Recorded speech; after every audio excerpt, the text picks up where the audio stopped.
Hello, hello, my guys. We are back to jam our faces into the old screen glasses that are VR, cross our fingers that our eyes don't melt from the sight of the atomic mushroom cloud, and dive into one of the most controversial AAA games on VR.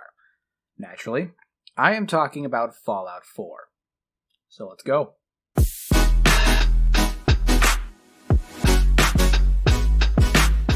Fallout 4 VR was released on December 12, 2017.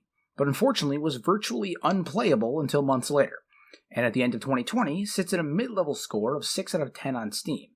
This is largely due to the fact that much like the base game, upon release, Fallout 4 VR was launched with a massive amount of bugs and poorly optimized features.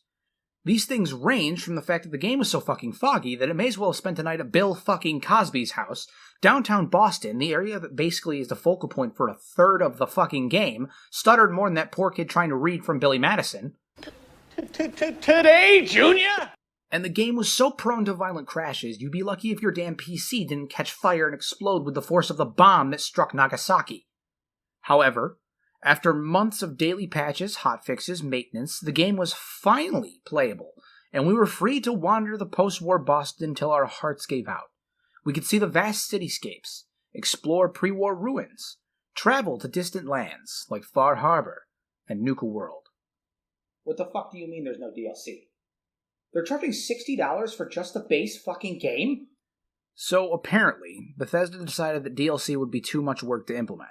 In fact, when asked about whether Fallout 4 VR would include the DLC upon release in an interview with Upload VR, Bethesda Vice President of Marketing Pete Hines said, and I quote, "We have done some work already with Skyrim and the Game of the Year edition that already had all that stuff.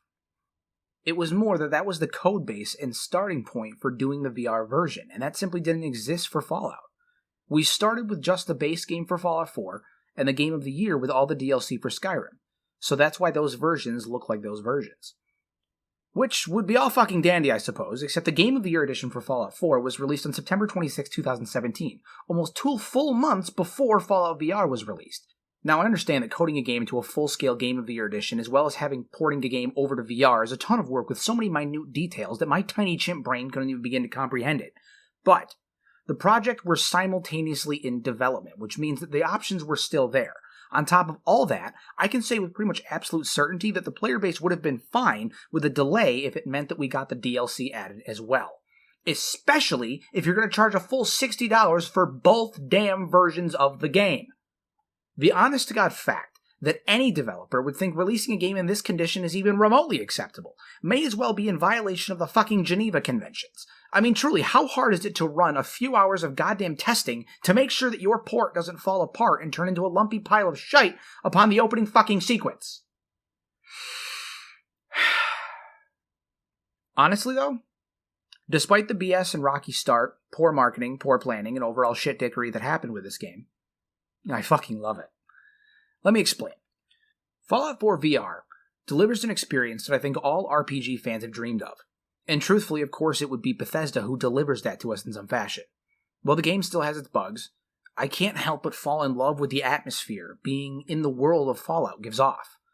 Everything from the ruined buildings to the sound of the gunfire and explosions in the distance, or the intensity of running in head first, guns blazing into a firefight, fills me with such excitement I just might shed a tear of holy bliss. To start, the environment is gorgeous. Maybe I'm just a sucker for VR environments in general, but Fallout really captures that vast open wasteland feel you would expect from a game such as this. Upon first leaving Vault 111, you're greeted with this still, calm scene of your dilapidated neighborhood that sends waves of nostalgia and almost sadness through your body. The sky is clear as you walk the ruined remains of what was once your home, and I can't help but feel that level of detail that went into Fallout 4 in a way that I have never felt before. And this feeling doesn't just end here. Even later on, when I was scaling Trinity Tower, I had to take a moment to look off over the wasteland, and I felt this feeling of awe at the beauty of this crumbling city that was in front of me. And this love extends to the weapons in Pip-Boy as well. The weapons are modeled to perfection, and I feel like I'm seeing them through a whole new lens, as well as the reload animations being smooth as fucking butter. And so entertaining to watch, and the Pip-Boy still has that familiar feel, while its change in functionality makes it simply wonderful. You see, in VR, the Pip-Boy has been connected directly to your wrist, and in order to access, one must physically lift their arm up as if looking at a watch. From there, you can navigate the menus in real time.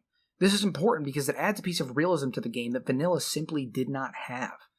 Menus were a static item that froze the game, essentially allowing you to go off and get your fill of drugs and enough Brahmin meat to cause an international incident with the Indian government. Instead, now, using the Pip-Boy in combat is an easy way to get your head bashed in by angry super mutants. This causes you to have to either strategically plan out your moves ahead of time, or take cover while under minigun fire to rifle through your shit, praying that big green lump of meat doesn't suddenly decide he wants you for something more tender. Speaking of combat, let me tell you how fan-fucking-tastic it felt to get into a shootout in this game.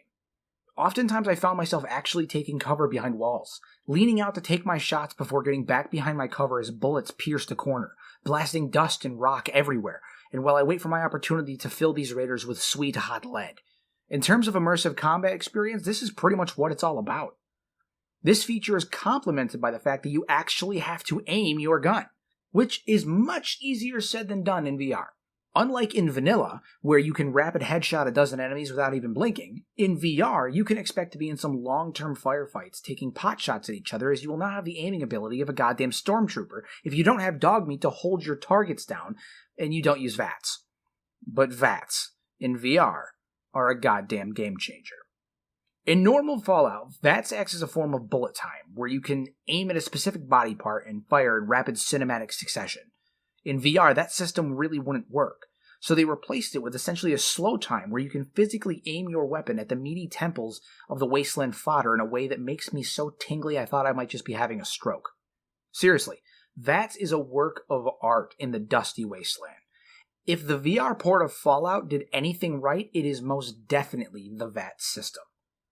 Now, aside from the mechanics of the game, I felt exploration in Fallout VR was just in a league of its own. Maybe it's just me, but the world is so open and vast that my body becomes physically tired after only 2 hours of playing because of the sheer amount of wandering I have done. It really tricks your brain into giving you this false sense of fatigue as if you had really been wandering the wastes.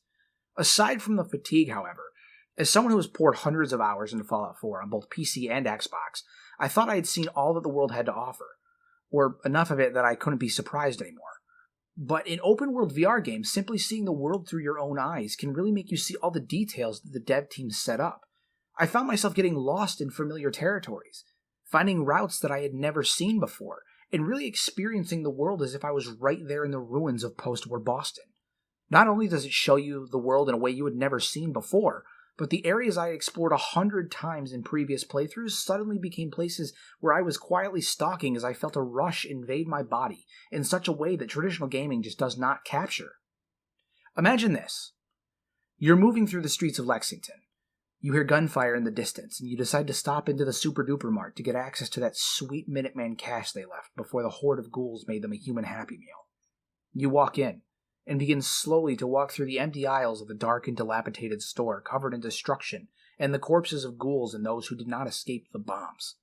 Suddenly, you see what looks like one of the bodies move, and you decide to be safe rather than sorry and give it a double tap, when suddenly the ghouls' horde starts to begin to fall from the ceilings and crawl out of the walls and rubble and the floors. In that moment, you begin to fire off your gun wildly, trying to hit your targets while Dogmeat attempts to protect you. As you shoot your way through the horde, you find yourself tactically turning corners with your weapon aimed to be ready for the next attack. This continues throughout the entire scavenging trip until finally you escape the store and see the sweet open sky again and feel that tender sigh of relief. The reality is that Fallout 4 VR, for all of its faults, I can't help but love the game. And while I understand the sheer controversy that the game has brought in lieu of its poor development and management, touchy controls, and generally buggy nature, the game truly has so much to offer in terms of a VR experience, and is definitely one that I would recommend to long-term fans of the series, or VR enthusiasts.